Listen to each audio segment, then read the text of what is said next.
warahmatullahi wabarakatuh. Perkenalkan, nama saya Yanti Susanti. Saat ini saya tercatat sebagai mahasiswa PPG dalam jabatan kategori 1 Angkatan 2 tahun 2023, program studi biologi di LPTK Universitas Pakuan Bogor. Hari ini, Minggu tanggal 3 Desember 2023, saya akan melaksanakan praktik pembelajaran dalam rangka penilaian uji kinerja di unit kerja tempat saya mengajar SMA Negeri 1 Lintang Kanan, Kabupaten Empat Lawang, Provinsi Sumatera Selatan. Selamat menyaksikan.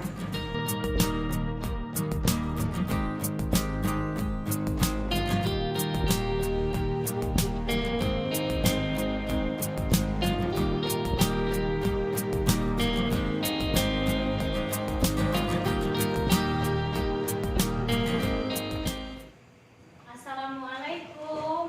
Waalaikumsalam. Sikap. Beri salam. Assalamualaikum warahmatullahi wabarakatuh. Waalaikumsalam warahmatullahi wabarakatuh. Baiklah anak-anak, sebelum memulai materi pada pagi hari ini, silakan dipimpin doa terlebih dahulu. Semuanya duduk siap. Berdoa dimulai.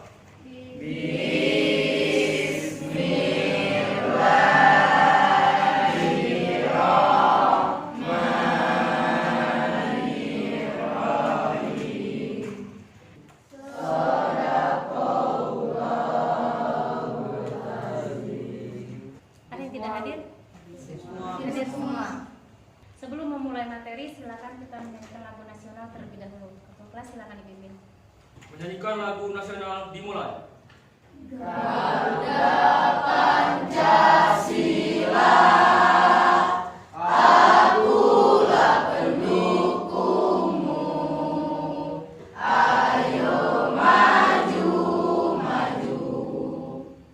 Semuanya dipersilakan untuk duduk.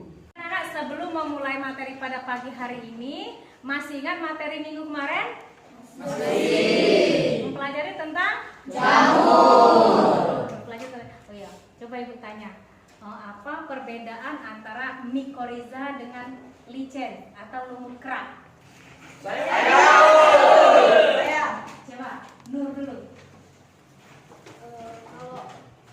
Kalau lichen atau lumut kerak adalah bentuk jamur yang bersimbiosis dengan alga biru atau alga hijau.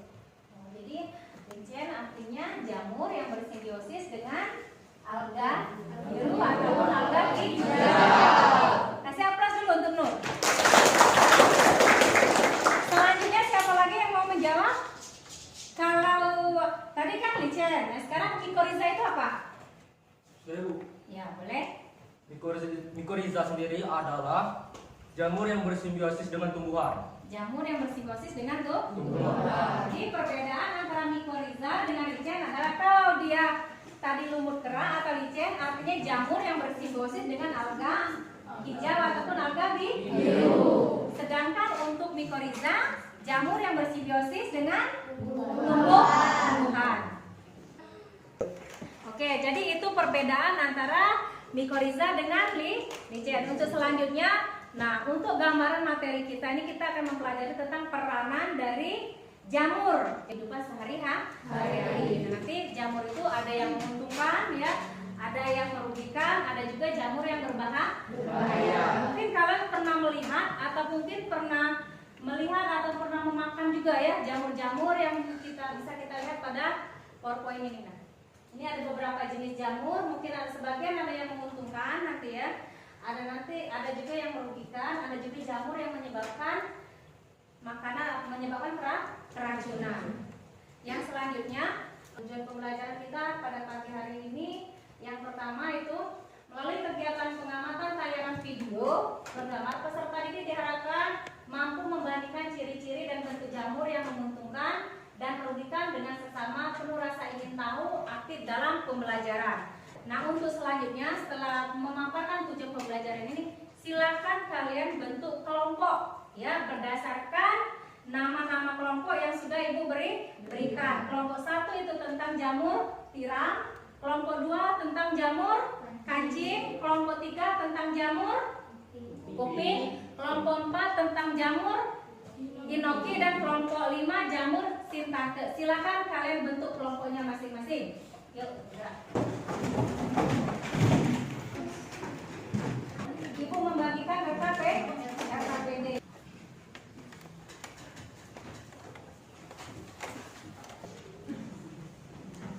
Untuk menjawab lembaran RKPD itu akan Ibu tampilkan beberapa video. Jadi kalian harus menyimak video, baru nanti bisa mengisi RKPD.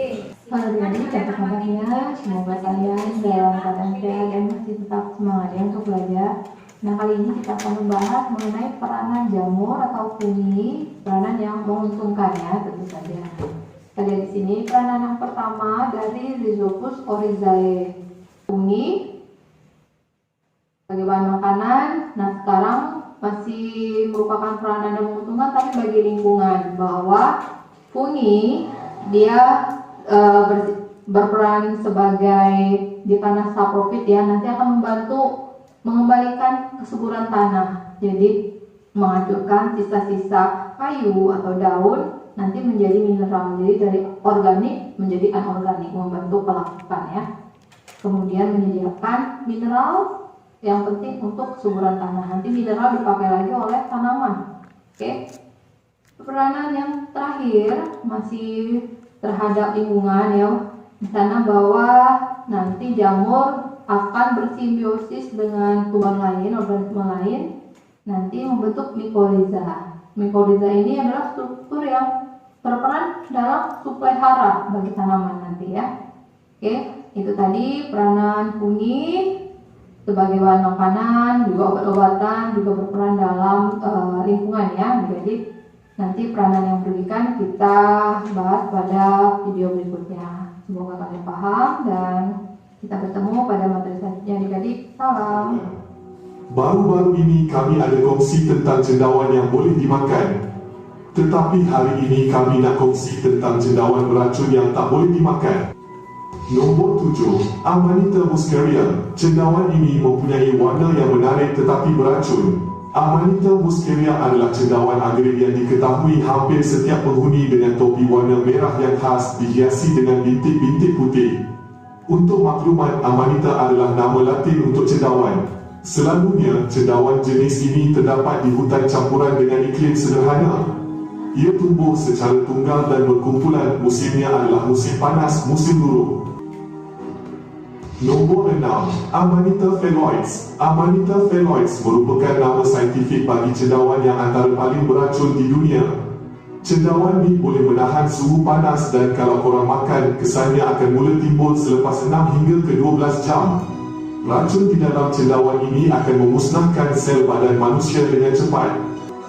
Nombor 5, cendawan Amanita bisporygera. Amanita bisporygera adalah spesies cendawan beracun yang berbahaya dalam keluarga Amanitaceae. Ia biasanya dikenali sebagai cendawan Eastern North American Destroying Angel atau cendawan malaikat pemusnah. Cendawan ini mempunyai payung putih halus yang dapat mencapai hingga 10 cm dan panjangnya sehingga 14 cm. Jenis cendawan ini mempunyai 2 spora dalam satu induk. Cendawan sulfur tooth amat pahit dan merupakan cendawan yang beracun. Jika memakannya, ia boleh menyebabkan muntah, cirit-pirit dan sawan. Toksin utama di dalam jenis cendawan ini adalah steroid yang dikenali sebagai steroid fasciculol. Jangan sesekali makan cendawan jenis ini. Nombor 2, cendawan Galerina salsicets. Spesies cendawan yang sangat berbahaya dan tidak boleh dimakan juga adalah Galerina salsicets. Ia hidup di wilayah tropikal Indonesia dan India, namun kadang-kadang dilaporkan membiak di rumah Eropah. Jenis cendawan ini mengandungi lebih banyak toksin daripada Amanita phalloides. Cendawan ini terbukti mengandungi toksin alfa, beta dan gamma amanitin. Ia merupakan satu siri keracunan di Indonesia pada tahun 1930-an yang mengakibatkan 14 kematian akibat pengambilan jenis cendawan ini. Halo Healthy Squad, siapa di antara kamu yang ketika makan roti suka menemukan sedikit bagian yang berjamur, tapi cuma kamu bersihkan lalu sisanya tetap kamu makan? Atau sisa roti lainnya justru tetap tidak kamu buang? Sekarang kamu gak boleh gitu lagi ya, karena sebetulnya Apa yang kamu lakukan itu sangat berbahaya untuk kesehatan loh. Jamur pada roti dikenal dengan nama mold. Dan mold ini sama halnya dengan jamur yang biasa kita temui di hutan, sawah, bahkan dinding rumah yang basah dan juga lembab. Hanya saja, bentuk dari mold ini jauh lebih kecil dan tak kasat mata. Jamur ini biasanya ada di udara dan melayang-layang bersama dengan udara yang kita hirup setiap hari. Lalu, tanpa sengaja masuk ke dalam kemasan roti yang kamu punya. Di dalam kemasan roti, jamur tumbuh dan menyebar secara liar. Saat kamu membersihkan dan mengambil sedikit bagian roti yang kamu buang, kamu sebetulnya hanya mengambil bagian atas jamur saja, dan sisanya dari akar jamur sudah menyebar ke seluruh bagian roti. Untuk jamur atau mold, sisa-sisa jamur dan mikotoksin atau racun pada jamur tidak akan mati dan tetap berbahaya bagi manusia. Jadi, pilihan terakhir, kamu memang harus membuang semua sisa roti yang ada dan jangan coba-coba memakannya ya. Tahukah kamu, di dalam jamur terdapat bagian yang disebut dengan sporanium. Jamur berkembang biak dengan cara menyebarkan sporanya melalui sporanium ini. Di tiap-tiap sporanium terdapat lebih dari 10.000 spora yang setiap menitnya menyebar tanpa henti. Inilah mengapa, meski kamu sudah membuang bagian roti yang berjamur, kamu sebetulnya hanya mengambil sebagian ladang jamur saja dari rotimu. Karena ukurannya yang jauh lebih kecil dari ukuran jamur pada umumnya, ada lebih dari 1.000 jenis mold di dunia ini, dan bisa jadi jamur yang kamu makan di rotimu adalah jenis jamur yang berbahaya. Jamur yang ada di rotimu bisa jadi jenis Cladosporium yang menyebabkan alergi, atau Penicillium crustosum yang mengandung racun mikotoksin yang bisa menyebabkan kejang pada otot. Karena jenis jamur atau mold yang begitu banyak hingga ribuan jumlahnya, dan hanya sebagian saja yang baru ditemukan dan diteliti kandungan racun yang ada di dalamnya, maka roti yang berjamur bisa menyebabkan kamu mengalami beberapa gangguan kesehatan yang serius. Di tahun 2005, ada sebuah kasus pasangan lansia yang mengkonsumsi makanan kaleng yang ternyata sudah terkontaminasi oleh jamur. Mereka dilarikan ke rumah sakit dengan gejala kejang otot dan hampir tidak selamat. Dalam kasus yang jarang terjadi, makan roti yang sudah berjamur dapat menyebabkan infeksi akibat jamur yang mematikan bernama zygomycosis atau mucormycosis. Gimana? Masih sayang ngebuang sisa roti kamu yang berjamur? Jangan lupa untuk like, share, subscribe, dan nyalain tombol notifikasi Squad Health biar kamu selalu update sama video-video terbaru kita. Follow semua akun sosial media Squad Health juga ya. Jadi ciri-ciri yang jamur yang menguntungkan yang pertama itu jamurnya bersifat eukariotik atau memiliki membran inti, ya. Yang kedua tidak memiliki klorofil. Jadi jamur itu tidak memiliki klorofil atau heterotrof. Jadi dia tidak bisa juga membuat makanan sendiri. Yang selanjutnya uniseluler atau multiseluler. Uni artinya hanya terdiri dari satu sel, sedangkan multi artinya memiliki banyak sel. Selanjutnya memiliki beberapa zat pewarna. Makanya kan jamur itu ada yang merah, ada yang kuning, ada juga yang warna coklat, ada yang warna putih. Terus bentuknya juga bermacam-macam. Yang tadi sudah tampilkan kan, ada yang berbentuk kancing, ada yang berbentuk payung, ya. Yang selanjutnya dinding selnya tersusun atas zat kitin. Oke.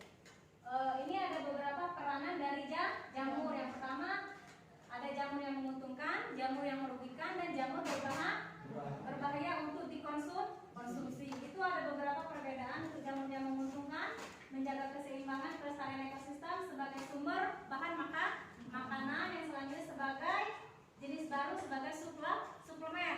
Yang selanjutnya sebagai obat-obatan untuk membasmi penyakit juga. Yang selanjutnya ada juga jamur yang merugikan.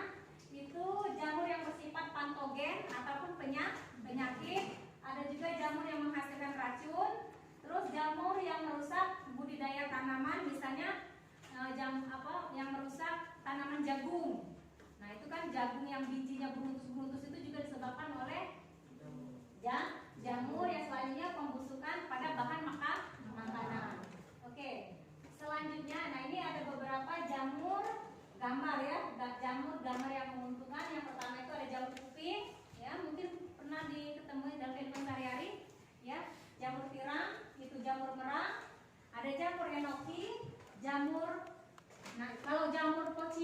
jarang ya kita temukan ya.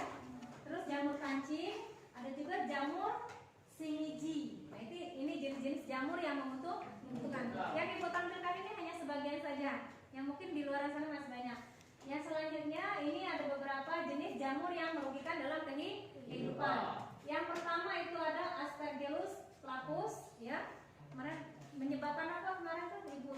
Itu kan kalau jamur Aspergillus flavus itu menyebabkan kerusakan hati ataupun kanker hati. Ada juga jenis jamur Amanitis colidae, ada lagi. Nah ini jamur yang menyebabkan itu tadi apa?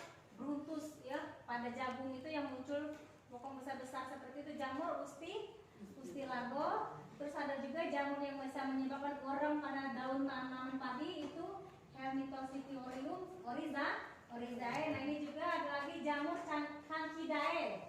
Ini jamur yang bisa menyebabkan keputihan pada perempuan. Lalu ada yang terakhir itu ada jamur Epidermophyton colocosum. Nah itu untuk jamur yang merugikan. Nah ini ada lagi jamur yang berbahaya, bisa juga keracunan kalau kita memakannya. Itu ada jamur yang warna merah, jamur Deca ya. Yang selanjutnya ada lagi jamur Autumn sculca, ada lagi jamur Phil agarik ya. Terus ada jamur webcat sama jamur angel wings. Nah itu jenis-jenis jamur, kalau mungkin ketemu di sawah ataupun itu pun jangan dimakan ataupun jangan diambil. Nah yang lainnya itu saja ya materi peranan jamur dalam kehidupan sehari-hari. Selanjutnya silakan kalian diskusikan berdasarkan video tadi, berdasarkan gambar yang ibu tampilkan tadi, sama dibantu oleh buku untuk berdiskusi menjawab LKPD. Silakan diskusikan berkelompok. Ini jenis jamur apa ini nak? Jamur kuping. Ini jamur kuping. Jamurnya warna kuping hitam apa warna jamur kuping merah ini? Kuping Hitam. Kalau ini jamur tiram. Jamur tiram. Berarti ini masuk ke dalam poin jamur yang bisa dimakan. Nah nanti di LKPD itu kan ada LKPD poin terakhir itu, tolong kalian buat juga ya. Itu taksonomi jamur itu. Nah nanti kalian klasifikasikan. Nah berdasarkan buku juga, buku referensi kan ada. Di depan nanti ada. Nah itu kingdom kerajaannya apa, divisinya apa, ya kelasnya apa, ordo tuh bangsanya apa, famili itu sukunya apa, nama genusnya apa, ini nama spesiesnya. Tolong kalau bahasa Indonesia ini namanya jamur tiram. Ini nanti diklasifikasikan, dibuat di LKPD nomor 5. Jamur tiram sama jamur kuping. Jadi cuma bawa 2 macam ya. Nah jadi untuk mengisikan LKPD silakan dibuka tadi kan. Silakan didiskusikan juga, cari referensi dari buku. Kalaupun memang harus diputar lagi video atau gambarnya, ibu selesaikan nanti. Nah, mulai dari yang pertama ini ya. Kan ini kan ada jamur kuping nomor 1 ini kan. Perhatikan banyaknya terdapat. Nah, ini kan kalian amati jamur kuping tadi. Lalu nanti kalian isi di sini, ya. Nama bahasa Latinnya apa? Nama Latinnya ya. Terus divisinya apa? Ciri-cirinya apa? Habitatnya di mana? Reproduksinya sama peranan.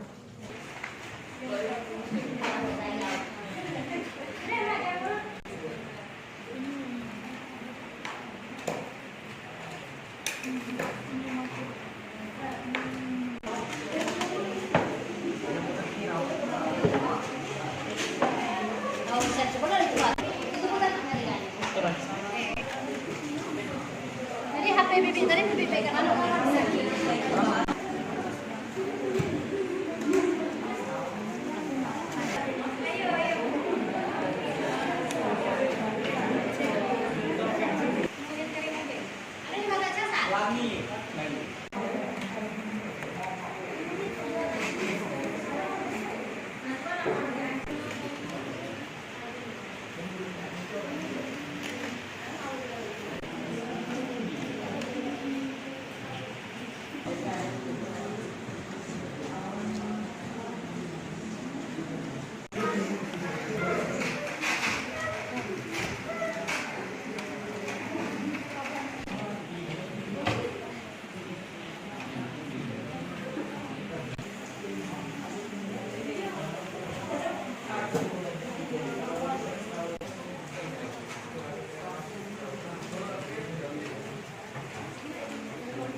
Yang mana?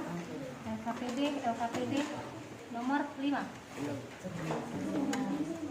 Nomor 5 itu kan yang kalian bawa kan adalah jamur tiram. Jadi kalian mengisinya itu nomor 5 berdasarkan jamur yang kalian bawa.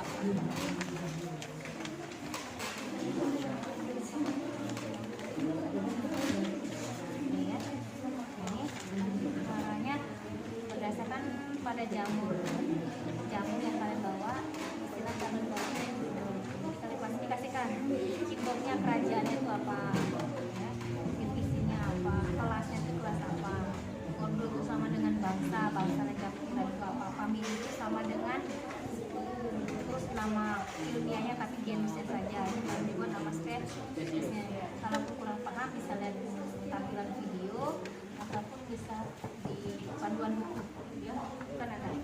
Kalaupun kesulitan silakan, itu kan buku kan ada referensi buku. Sembari tadi pengamatan video kan bisa ada. Jadi walaupun tidak ada di sini, dikembangkan sendiri. Ya, menurut kalian. Ini kan jamur tiram. Nomor 5 bisa kan? Bisa Bu. Iya, untuk nomor 2. Kelompok mana lagi yang mengalami kesulitan? Nomor 4. Nomor 4 ini kan buatlah dalam bentuk tabel. Ini kan tabel sudah ada. Perbandingan antara ciri bentuk jamur yang menguntungkan, merugikan, berbahaya untuk dikonsumsi serta peraturan hidup sehari-hari. Kan tadi jamur-jamur yang menguntungkan tadi kan sudah Ibu tampilkan di video kan sudah ada. Nah kalian tulis jamur yang menguntungkan itu apa saja, misalnya jamur kuping, jamur tiram, jamur enoki. Ciri-cirinya seperti apa, bentuknya seperti apa, peranan seperti apa. Jamur yang merugikan tadi kan boleh dilihat di slide gambar itu kan ada nanti Ibu tampilkan. Itu juga tulis 3 saja, baru ciri-cirinya, bentuknya sama peranannya. Yang terakhir jamur yang berbahaya untuk dikonsumsi, apa saja tulis 3, bentuk cirinya tetap dibuatkan. Itu nomor 4 itu jamur yang menguntungkan itu ambil saja 3. Misalnya jamur kuping, jamur tiram ataupun jamur merah. Lalu kalian ciri-cirinya ditulis, bentuknya juga ditulis. Jamur yang merugikan ambil saja 3. Misalnya mau ngambil Aspergillus palpus boleh, mau ngambil candida juga boleh, 3 saja. Ciri dan bentuknya juga dibuat. Seperti itu, paham ya untuk nomor 4?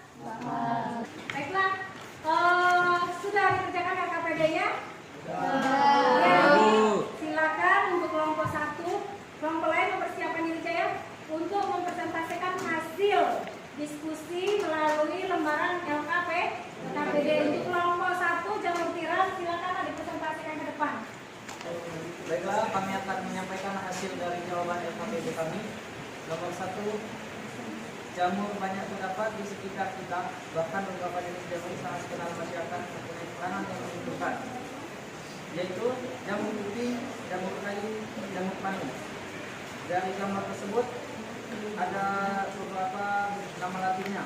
Yang pertama Auricularia alveolar, yang kedua Ganoderma, yang ketiga Cunea versicolor, divisi Basidiomycota, Basidiomycota. Ciri-ciri: memiliki tubuh buah yang kenyal jika dalam keadaan segar, namun pada keadaan kering tubuh buahnya akan menjadi keras seperti tulang. Memiliki tubuh buah dalam jumlah yang banyak, berukuran sangat kecil, berwarna putih kusam dengan bentuk seperti kipas. Muncul bercak di kulit, bercak semakin meluas, kulit menjadi kering dan bersisik, terasa gatal. Yang kedua, menurut kalian apa peranan jamur dalam keseimbangan lingkungan? Fungi atau jamur berperan penting bagi kehidupan di bumi. Fungi juga bersimbiosis dengan organisme lain. Menurut Griffith, dalam buku Sampling Biologi 2008, fungi berperan dalam siklus nutrisi, interaksi ekologis, dan kesejahteraan manusia. Kasih aplaus dulu nak. Baik, sebelumnya Assalamualaikum warahmatullahi wabarakatuh. Waalaikumsalam warahmatullahi wabarakatuh. Pada pertemuan kali ini kami ingin menyampaikan hasil diskusi dari LKPD kami. Sebelumnya perkenalkan kami dari kelompok jamur inoki. Baiklah, pertanyaan yang pertama adalah jamur banyak terdapat di sekitar kita, mempunyai peranan yang menguntungkan, namun ada juga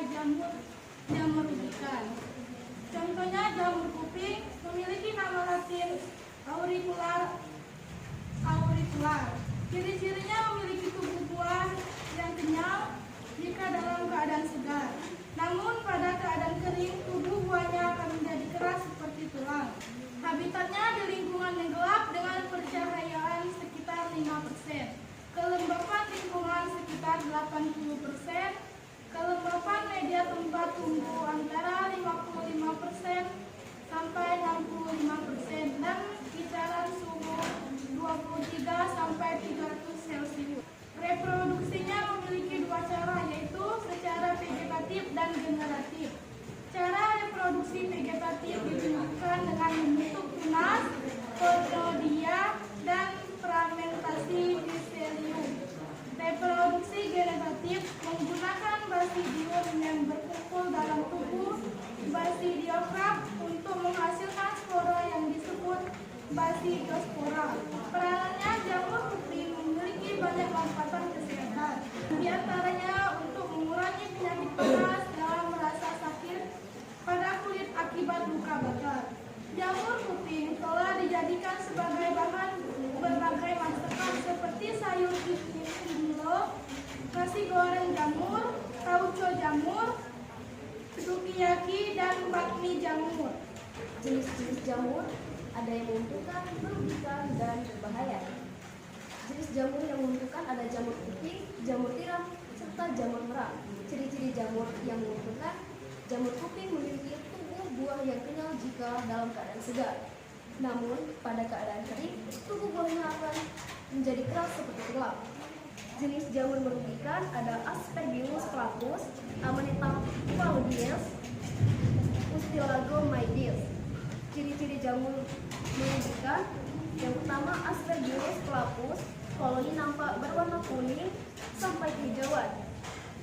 Yang kedua Amanita phalloides, yaitu Pilus anophyllum adalah bagian ditopang oleh stipel. Baiklah, selanjutnya kami akan membuka sesi tanya jawab. Apakah ada yang ingin bertanya? Apa saja peranan jamur dalam keseimbangan lingkungan? Baiklah, terima kasih atas pertanyaannya. Jawaban dari pertanyaan tersebut akan dibacakan oleh Selvi Reparoles. Fungsi berperan dalam siklus nutrisi, interaksi ekologis, dan kesejahteraan manusia.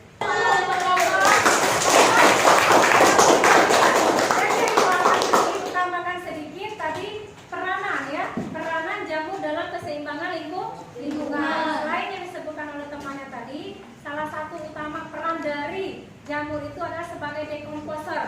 Ya, dekomposer itu artinya dia sebagai pengurai materi. Jadi dia akan menguraikan bahan-bahan organik. Dari bahan-bahan organik tadi, materi itu nanti akan digunakan pada siklus ekosistem. Nah itu ya, sehingga dia mampu bisa menyuburkan tanaman. Itu peran utama dari adalah sebagai dekomposer. Oke, bisa ya dari penambahan dari Ibu, semoga penguat materi dari Ibu. Karena setelah ini kita ada beberapa pembahasan evaluasi sedikit untuk hasil diskusi. Silakan Nak, susun bangkunya seperti sedia kala. Untuk selanjutnya ya, silakan kalian kumpulkan hasil LKPD masing-masing. Kelompok 1, kelompok 2, kelompok 5. Oke. Jadi berdasarkan hasil diskusi pada LKPD semuanya sudah terlihat bagus. Nah ya, hanya walaupun ada kekurangan sedikit-sedikitnya, itu tahap proses pembelajaran. Nah untuk selanjutnya ya, tadi ada beberapa kelompok yang mungkin dalam pengucapan bahasa Latin.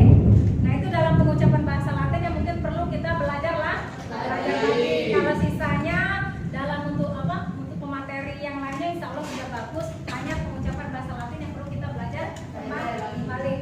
Silakan ada yang mau ada yang bisa menyimpulkan hasil diskusi kita pada hari ini. Ada Bu? Siapa?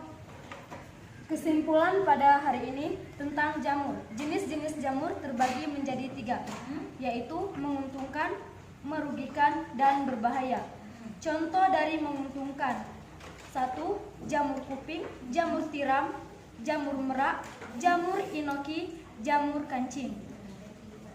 Contoh dari jamur yang merugikan: 1. 1.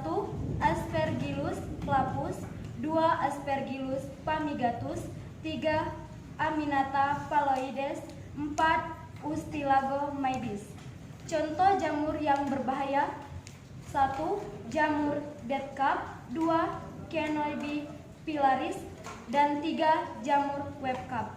Itu saja kesimpulannya. Materi kita adalah peranan jamur dalam kehidupan sehari-hari. Biasanya jamur itu ada yang menguntungkan, contohnya tadi adalah jamur tiram ataupun jamur enoki. Yang selanjutnya ada juga jamur yang merugikan, misalnya jamur Aspergillus palpus. Yang terakhir itu ada jamur yang berbahaya, contohnya jamur deadcap. Nah, untuk pengakhir ini ada tugas yang perlu kalian bawa untuk evaluasi ya. Yang nanti mungkin silakan kalian kerjakan di rumah, dibawa minggu depan. Nanti dibagikan ya tugas untuk, karena waktu sudah hampir habis, jadi silakan saja dikerjakan di rumah. Ya, Ibu ucapkan terima kasih atas diskusinya, sudah lumayan bagus ya. Kita tutup materi pada hari ini. Silakan ditutup dulu dengan doa. Berdoa dimulai.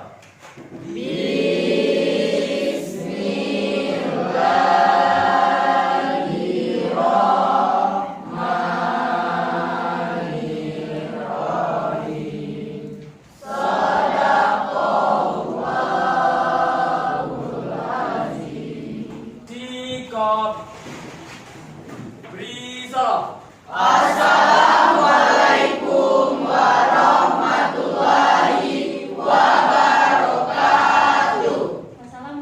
warahmatullahi wabarakatuh. Silakan dilanjutkan ke materi selanjutnya.